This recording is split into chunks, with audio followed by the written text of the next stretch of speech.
And welcome back to R number 5. We are here. We've arrived. Well, R number 5, I think most of you were tipped off because most of you, probably all of you, are taking Moors. In Moors, I'll spell it out for you, even though you can look at your own bottle at this point. Moors is the methylation product. And in the very first video, I talked a little bit about methylation and how important it is, and really how it is involved in so many different functions in the body. So, Moors, we talked a lot about, obviously, detox, right?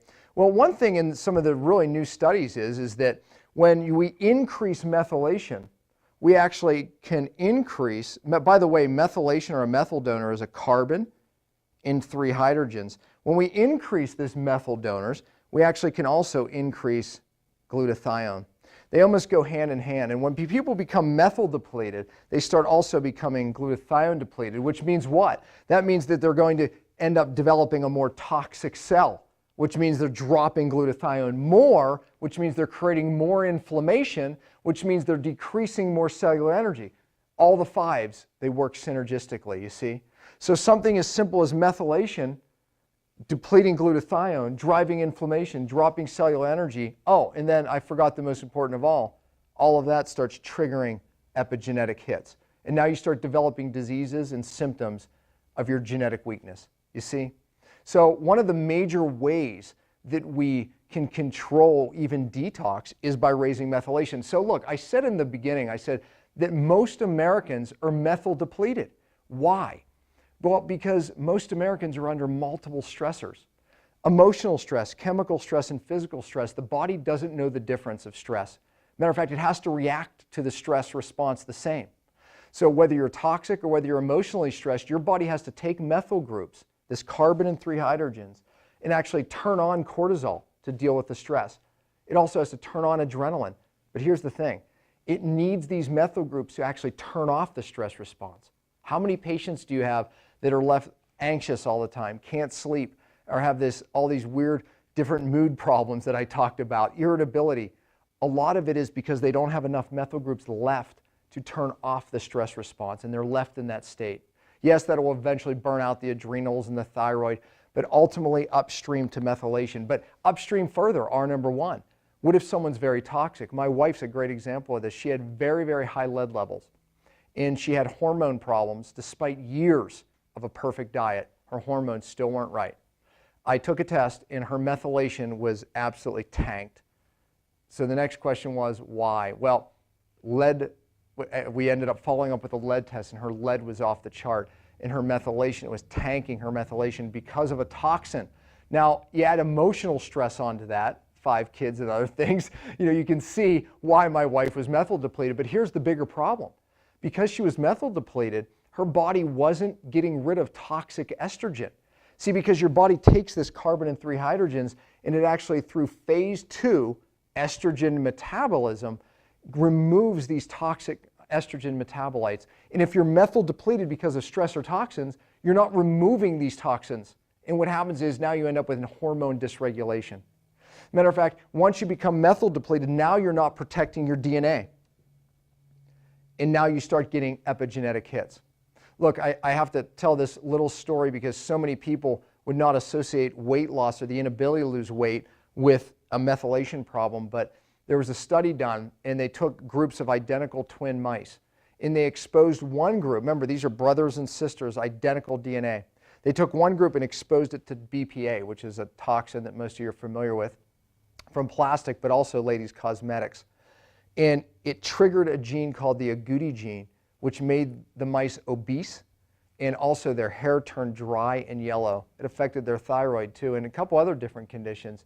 So here we had mice that were obese, and the other group wasn't given BPA, remained thin. Both groups exercised the same and ate the exact same diet in the study. Now, the worst part is that this group over here, their offspring was actually born with that gene triggered without even getting the BPA. So in other words, their gene was triggered, the offspring was born with their gene triggered, so guess what happened? As little teenage mice, they ended up becoming obese. They were born doomed to obesity and thyroid problems and other problems without even being exposed to the toxin. You think we're seeing that today? You betcha. The best part of the study was this. They were actually able to take methyl groups and give the mice methylation and methyl groups, and they were able to turn off the agouti gene, and the mice became thin again. No dietary change. And guess what? The next generation was born with the gene turned off. See, that's the importance of methylation. But when we're in a society where we're having all this stress and chemical stress, like no time ever in the history of man, guess what? We're triggering genes. But the best part is when you understand methylation, a product like Moore's is very unique in the ability to downregulate gene expression and raise methylation back up. So you're helping people adapt to stress in multiple ways, get rid of toxins, etc., protect their DNA. Now, I want to talk a little bit about why Moore's is unique. Many people have different SNPs in their gene, it's called, where they can't really process certain enzymes or proteins. One of which, some people can't process folic acid, and they need to take an active form of folic acid called methyl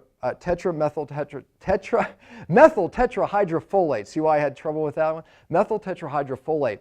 That's the active form of folate that actually gets into the cell. Moore's has that. So a lot of people are taking different methyl products that do not have that active form, and they're not getting the use of it. And by the way, if your membrane's inflamed, then the active form is also going to be more effective.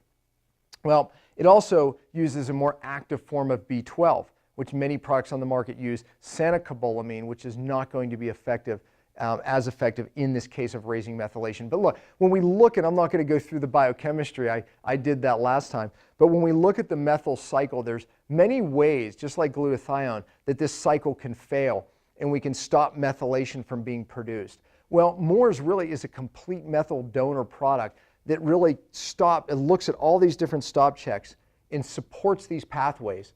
Therefore, it is the most effective, and most of you are taking it right now already feel the effect, most effective way to raise methylation. Again, I said this with the ENRG, and I have to say it again.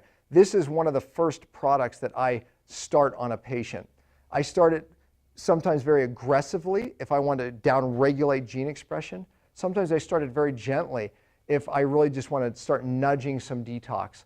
But always, always it is in my first line. ENRG and Moore's are typically always in my first protocols. But I'll tell you this, every one of my patients are on Moore's, just like ENRG. So once again, you know, methylation plays into so many different conditions today. I mean, obviously cancer, and we can go down the list.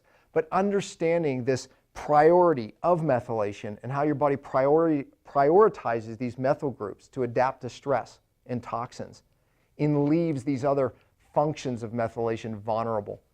And a really smart guy named, he's Dr. Vaninsky is his name, actually developed what he calls the methylation priority principle, where he talks about just that, where your body's stressed out stealing methyl groups and leaving your DNA vulnerable, stealing methyl groups, and now you're not getting rid of toxic estrogen and developing estrogen-dominant cancers, stealing methyl groups away, and maybe now you're not even down-regulating the stress response and you're left with anxiety and a sleep disorder, or a patient that has that.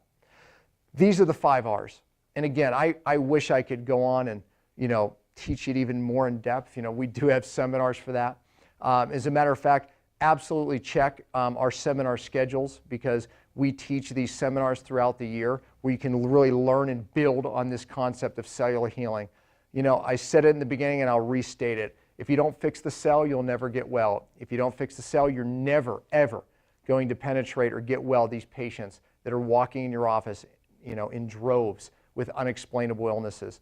You have to understand these concepts. The 5 R's, I know for a fact it was given to me. I'm not smart enough to come up with it, honestly.